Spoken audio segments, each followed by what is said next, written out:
Ассалаумағалейкум, қалың елім, қазағым, армысыздар, алталаш алдарыңызда Серікжан Біләшұлы. Қормұз бұғазынан ирандықтар алғашқы кемелерді жібере бастады. Бұл кемелердің ішінде бірнеше шетел елінің сауда кемесі мен шикі мұнай алған кемелер де бар. Екіншісі, Америка президенті Дональд Трамптың Қормұз бұғазы туралы соңғы ақпаратын әлгінде Әл-Жазира жариялады. Журналистер бүгін таңертең Трамптан Хормуз бұғазы мәселесі қалай шешіледі, Иран ақш соғысы не болуы мүмкін деген тақырыптар туралы сұрақ қойғанда, Трамп біз Ираннан байытылған урандарды алмай қоймаймыз, оған ант су ішеміз деді. Яғни Трамп ант су ішіп Иранның қолынан байытылған уранды алмайынша тоқтамайтындығын ашық айтты. Бұғанға дейін Иранның тағы бір талабы айтылды делінген болатын. Бұл да бір бітпейтін, қоймайтын, аяғына шықпайтын келіссөз болды. Онда ирандықтар бірдеңке пайыз ғана байтатын, яғни атом бомбасын жасауға келмейтін, бірақ атом электрін өндіруге келетін төмен деңгейдегі байытылған уранды пайдалануға рұқсат сұрапты. Және Иранның талабы, Иранның мұздатылған ақшасын Иранға қайтару керек екен Америка 2. Ал бұл талаптарға Америка келіспейтіндігін бірден айтты. Неге? Егер мұздатылған ақшаны Иранға қайтарса, ол ары қарай Хезболланы, Йемен хуситтерін және Хамасты қаржыландырады. Ол деген сөз Американың 51-ші штаты болып тұрған Израильді, жаңағы Йемен хуситтері бар, Хезболласы бар, Хамасы бар соққылауға қаржы табылады. Ал қазір Иранның өзі шықпа деп тұрғанда, жаңа Хамасы бар, Хезболласы бар, Йемен хуситтері бар, бұлардың барлығы қаржыдан, ақшадан, қарудан қысылып, қиналып қалды. Демек, Израильге тыныштық орнайды деген сөз. Енді осындай жағдайда Иранның да біресе уранды Ресейге беретін болды. Біресе өздері төмен деңгейдегі байытылған уранды сақтауға құқық сұрап, біресе мұздатылған ақшаны қайтар деп, біресе Хормуз бұғазынан өтетін Азия мен Еуропаны жалғайтын интернет кабелін қиып тастаймыз деп.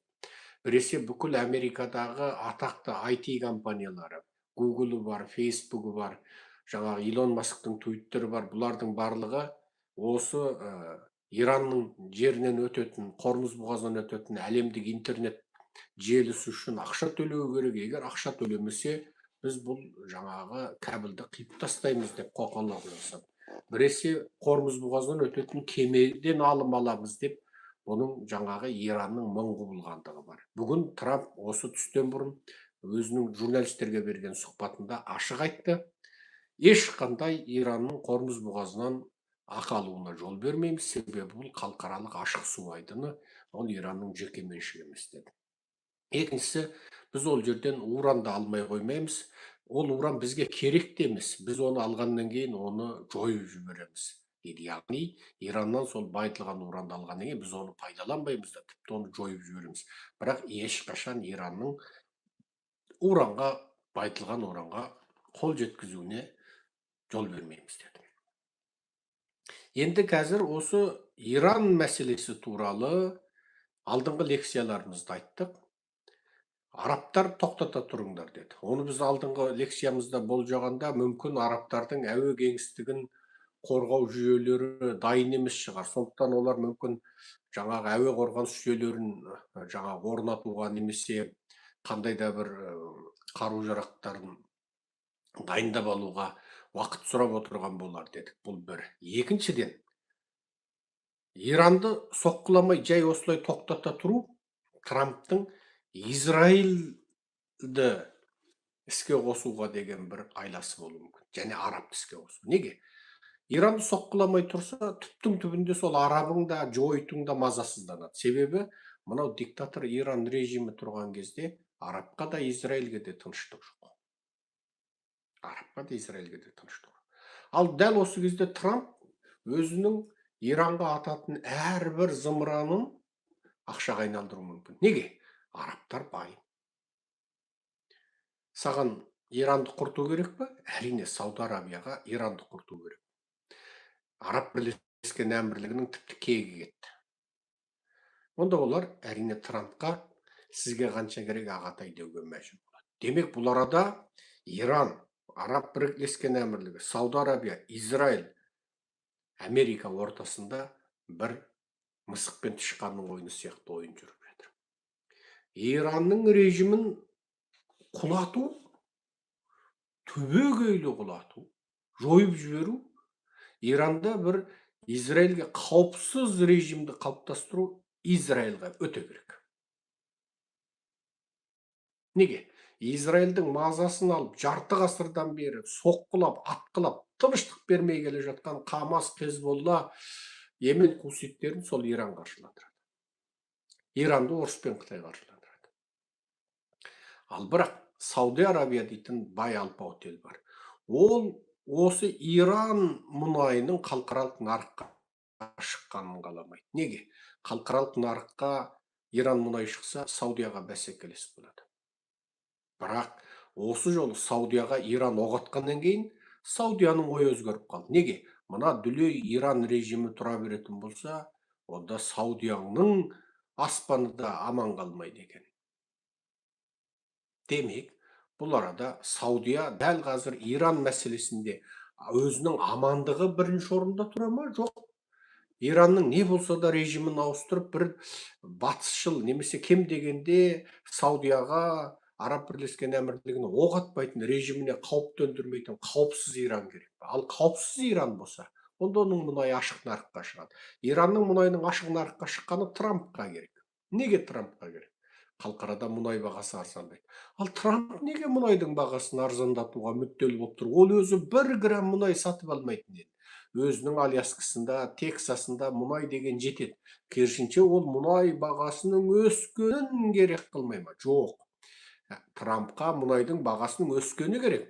Бірақ оны Қормұз бұғазы немесе Иранды соққылаудан барып мұнайдың бағасының өсуі болатын болса, онда бұның керісінше Американың мұнайының экспорт артты деуменен ол өзінің бұл жердегі саяси қарсыластарының аузын жаба алмайды. Керісінше мұнайдың бағасы қымбаттаған кезде Нью-Йорктағы қор нарығындағы қымбатшылық туады.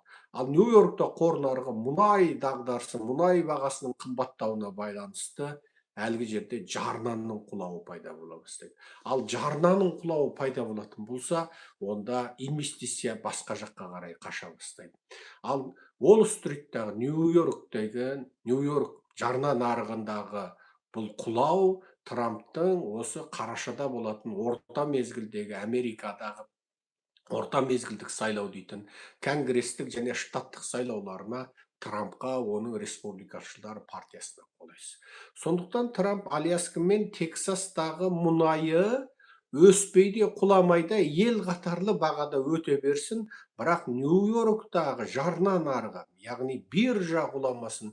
Биржа құлайтын болса, бүкіл алпауыттар және сол бүкіл артық ақшасын сол жарна нарығына салып отырған америкалықтар және шетелдіктер ықпал етеді, сосын қаржы шетелге ауа бастайды. Содан жаңа конгресстегі орнымнан айырылып қалам. Штаттың губернаторлар, яғни штаттың әкімдері сайлайтын кезде жаңағы республикашылар орындарынан айырылып қалады. Ал осындайда Трампты жаңағы күні түні 24 сағат тілеп, Трамп жазса екен, жаңылса екен, бір жерден жаза басса екен, сүрінсе екен деп отырған Обамашылдарға, Байденшілдерге, жаңағы Камала Гаррисшылдарға, демократтарға орай туып кетеді деп ойлайды. Яғни былай қарасаңыз, қым қуыт мүдде тұр. Ал Араб бірлескен әмірлігі ол енді тіс тырнағымен Иранның жаңағы мұнайын нарыққа шықса шықсын, мұнайдың бағасы бізге бәсекелес болып арзандасын, бірақ мына режимді құртпай тынбайын деп ол да тұр. Яғни бұл арада мүдделердің қым қуыт, ию қақтығысы тұр. Ал Трампқа бұл саудагер. Бұған Иранның режимінде ауыстыру да керек. Бірақ қазірдің өзінде де Американың сол Иранға соғыс ашам дегенде ақпанның 28-нен бері тартқан шығынның өзі бәленбай миллиард доллар болды. Оның жаңағы зақымдалған соғыс техникаларының да санын конгресстер жариялады. Біреулер алай, біреулер бұлай неше түрлі жариялады. Бірақ Америкаға бәрібір енді бұл шығынды біреудің мойнына ілу керек болады. Неге? Ол кім үшін соғысып жатыр? Израильдің мүддесі, Араб Бірлескен Әмірлігінің мүддесі, Сауд Арабияның мүддесі, Катардың мүддесі тұр. Олардың жаңағы ортақ мүдделері бар. Қауіпсіздікте. Ираннан қауіптенді оларға. Екіншісі, бұл жерде тағы басқаша ұқсамайтын мүдделер бар. Израиль үшін тып-типыл қылу керек болса, Саудия үшін оны қауіпсіз қылу керек. Бірақ мұнай санкцияда жата берсін дейді. Мұнай санкцияда жата берсін, бірақ бізге қауіпті болмасын дейді. Яғни енді осы мүдделердің кезінде саудагер Трамп үшін алған кезде ендеше кім қанша миллиард доллар береді деген әңгіме тұр.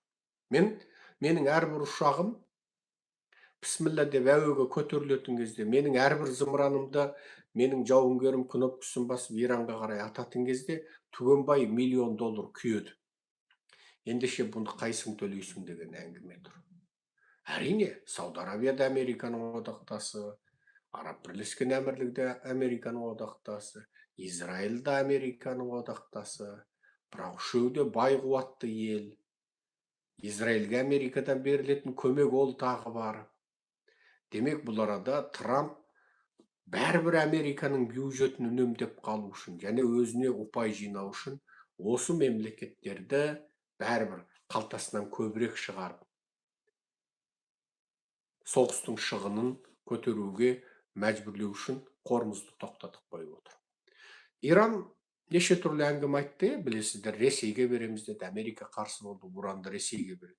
Себебі ол уран Ресейге де мұқтаж, Ресейге де керек болып отырған жоқ. Ресей оны өзі-ақ айдың күннің аманда өзі-ақ байытам дегенін қанша пайызға байытам десе байыта береді. Қазақ жеріндегі уранның бәрін Ресейдің алып алғанын білесіздер, Қытай мен орыс қазақтың уранын бөліске салып отыр.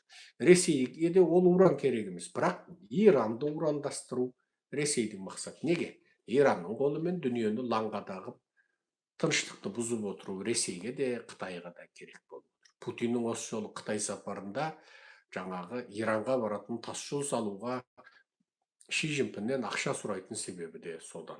Демек, дәл қазіргі қорымыз бұғазы бір бүкіл дүниедегі бір шешілмеген даулы мәселе болып тұр. Тағы да қайтайын алып сіздерге бірінші дүниежүзілік соғыс туралы айтсақ, бірінші дүниежүзілік соғыс кезінде Версаль бітіміне, Версаль келісім шартына қол қоятын кезде, білесіздер, тура 1919 жылдың януарының 18-і ма 19-і басталатын келісім шарт 1919 жылдың мамырының 28-ші күніне дейін жалғасады. 1919 жылы мамырдың 28 деген сөз тура бірінші дүниежүзілік соғыстың басталғандығының тура бір жылдығы болған күні. Яғни 1914 жылы июньнің 28-і басталады.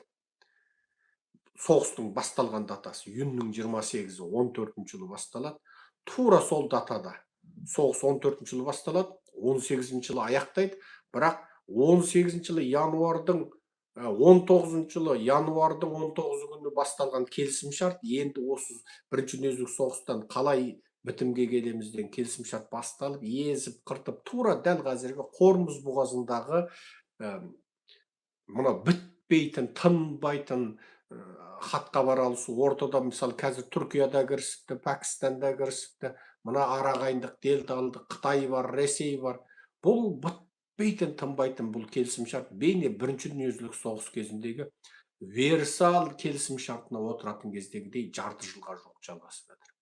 19 жылы януардың 19-нан 19 жылы июньнің 28-іне дейін, яғни бірінші дүниежүзілік соғыс басталған датаға келген күні, бірінші дүниежүзілік соғыс басталғандығының былайша айтқанда 14-тен 19-ға 5-ші жылдығында барып әрең дегенде келісім шартқа отырады. Бірақ жарты жылға жуық созылған осы келісім шарт ең соңында бүкіл дүние жүзіне одан арман апат алып келген екінші дүниежүзілік соғысқа себеп болғандығын мен бұрынғы лекцияларымда айттым, бұл арада қайталамаймын. Тура сол сияқты осы Қормұз бұғазыда бейне жарты жыл отырып бүкіл адамзат жиналып бірінші дүниежүзілік соғыстың олжасын қалай бөлісу, империялардың жерін қалай бөлісуді шеше алмаған сияқты тура адамзат бір ғасыр өткеннен кейін Бірінші дүниежүзілік соғыстағы қателікті қайталап жатыр. Егер Трамп осы жолы Жойттың мүддесін, Арабтың мүддесін, Иранның мүддесін, Ресей, Қытайдың мүддесін тура ертең соның зардабы болмайтындай, ертең содан қандай да бір тағы бір 5 жыл, 10 жылдан кейін қандай да бір апаттық жағдайға апаратын бір кілтең тұстарын қалдырмайтындай, тура өгізді де өлтірмей, арбаны да сындырмай, дәл шешетін болса, бұл қорымыздауы керемет оң шешім табады да, егер дұрыс шешілмесе, бейне сол Версаль бітімі сияқты, бірінші дүниежүзілік соғыстағы сол келісім шарт сияқты, араға 10 жыл салар салмай, мысалы 19 жылы бітсек, 39 жылы басталса, міне 20 жылдың ішінде адамзат тарихындағы ең сұрапыл екінші дүниежүзілік соғысқа көр қазып бітеді. Ал бірінші дүниежүзілік соғыс адамзат тарихындағы бүкіл Еуропа, Азия, Африка қатынасқан ең сұрапыл соғыс болды. Бұл соғыстың апаттық деңгейі бейне Тоқтамыспен Ақсақ Темірдің соғысы, немесе Шыңғысханның жорықтары сияқты соғыстардың бәрінен сұмдық болды. Неге? Қолданған қарудың қиратқыштық деңгейі зор болды. Бірінші дүниежүзілік соғыста ең алғаш ұшақ қолданылды. Бірінші дүниежүзілік соғыста ең алғаш танкті Англия жасап шықты. Германдар танктерді көргенде таң тамаша қалды. Артынан іле-шала өздері жасады. Бірінші дүниежүзілік соғыста ең сұмдық химиялық улы бомбалар қолданды. Улы газ бомбалары қолданды. Улы газдарды тастаған кезде адамдар сол отырған орнында қаруын ұстаған бетінде қатып қалып, уланып өлді, қиналып өлді. Бірінші дүниежүзілік соғыстың апаттық деңгейінің ауыр болғандығы соншалық, бүкіл Еуропаның соңғы 3-4 ғасырдағы бүкіл жиған терген байлығын селге кетірді. Яғни бүкіл Еуропа 1914-тен 1918-ге дейін 4 жыл соғысамыз деп, өздерінің соңғы 3-4 ғасыр бойында жиған бүкіл байлығынан айырылды. Яғни Еуропаны қып-қызыл жоқшылыққа, кедейшілікке алып келді. Ал осы бірінші дүниежүзілік соғыста неге келісімге келе алмай, жеңген жеңімпаз елдер ұзақ уақыт дауласты? Мен бұл арада мүдделер, мысалы, Американың мүддесі тұр, Трамптың жеке амбициясы тұр, Трамптың республикашылдар партиясының мүддесі тұр, Трамптың ең сенімді одақтасы Нетаньяхудың мүддесі тұр, оның жеке саяси амбициясы тұр, Израильдің амандығы тұр, Трамптың ең сенімді одақтасы Сауд Арабияның мүддесі тұр, Араб Бірлескен Әмірлігінің мүддесі тұр. Трамп олардан максимал Арабтың триллион ақшасынан алғысы келеді. Трамп неге? Өзінің одақтасы, олардың амандығын Америка кепілдендіріп тұр. Бірақ оларда сол келісім шарттағыдан артық ақшаны бергісі келмейді. Трамптың да ызасы келеді. Мен ғой 3 қатын алыппын, 3-ші қатынымның өзі мынау. Ал сендерде әшейін Салманды көрген сайын Трамптың мысалы көзі қызарып кетуі мүмкін. Салманнан ауашада сұраған болуы мүмкін, қанша тоқалың бар деп. Ол енді сөздің шыны, ол бұлай санаған болуы мүмкін бүйтіп. Енді бұдан да көп қой, оның әкесінің өзінде 300-ден артық қатын бар екен. Ол тіпті Салманның шешесін ұмытып қапты, Салманның әкесі. Ол Салманның шешесін, Салман өзінің шешесін өзі бір жерге шетел асырып жібере ма, бір орда қақтығысында бірдеңе болады. Содан әкесі менен Салман Америкадағы бір жиналыста кездесіп қалады. Оның бірдеңке 100 баласы бар ғой, патшаның, кәртейген патшаның.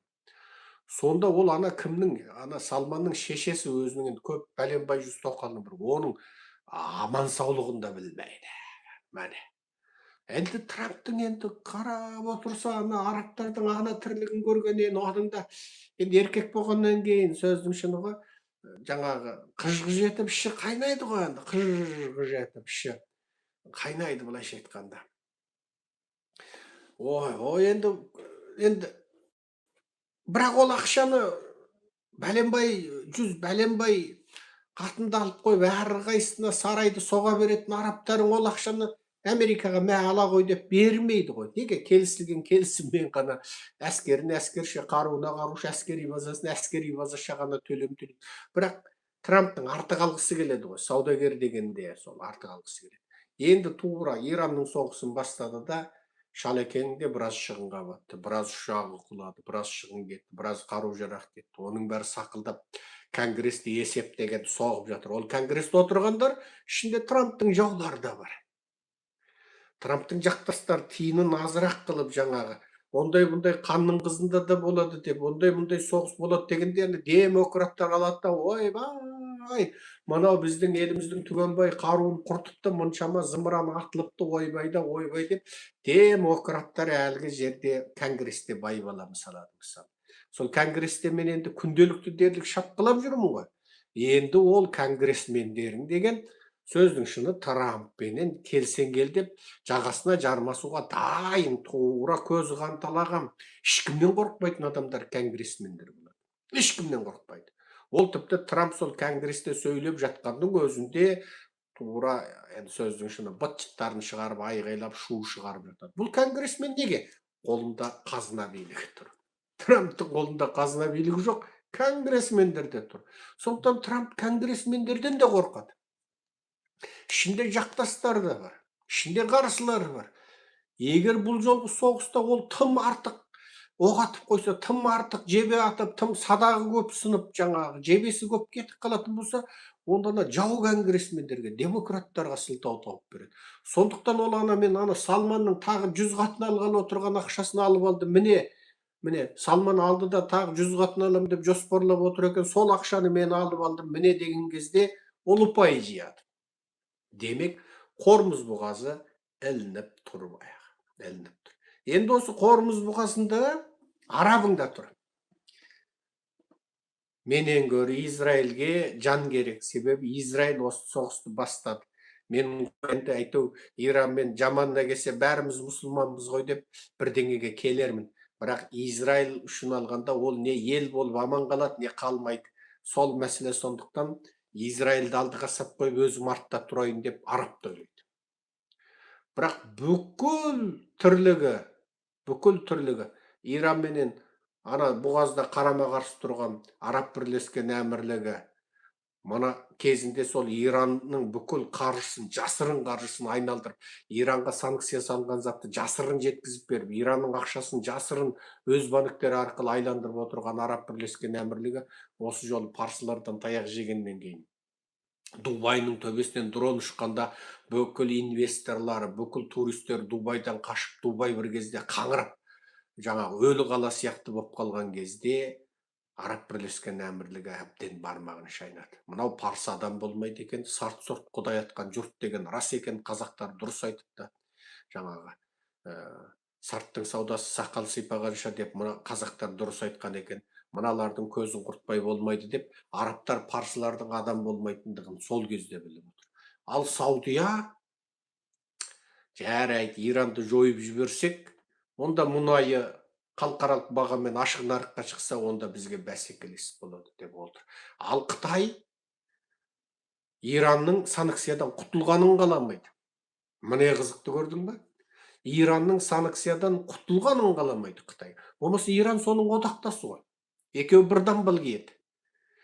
Неге? Иран санкциядан құтылса, немесе Иранда демократиялық жүйе орнаса, біріншісі саяси одақтастан айырылады. Неге демократияланып кетті? Екіншісі, Иран санкциядан құтылса, онда оның мұнайы халықаралық бренд мұнайдың бағасымен сатылады да Қытайға арзан мұнай тимей қалады. Иран санкциядан құтылса, ол ана Қытайдың қытайский шұрым-бұрымына қарамайды. Санкциядан құтылғаннан кейін ол кез келген алам деген Еуропа, Америкадан алады. Неге? Санкциядан құтылды. Енді ол Қытайдың жаңағы шұрым-бұрымын, жаңағы өңкей қытайский бірдеңкелерін аспандағы бағамен сатып отырғанына күні түспейді.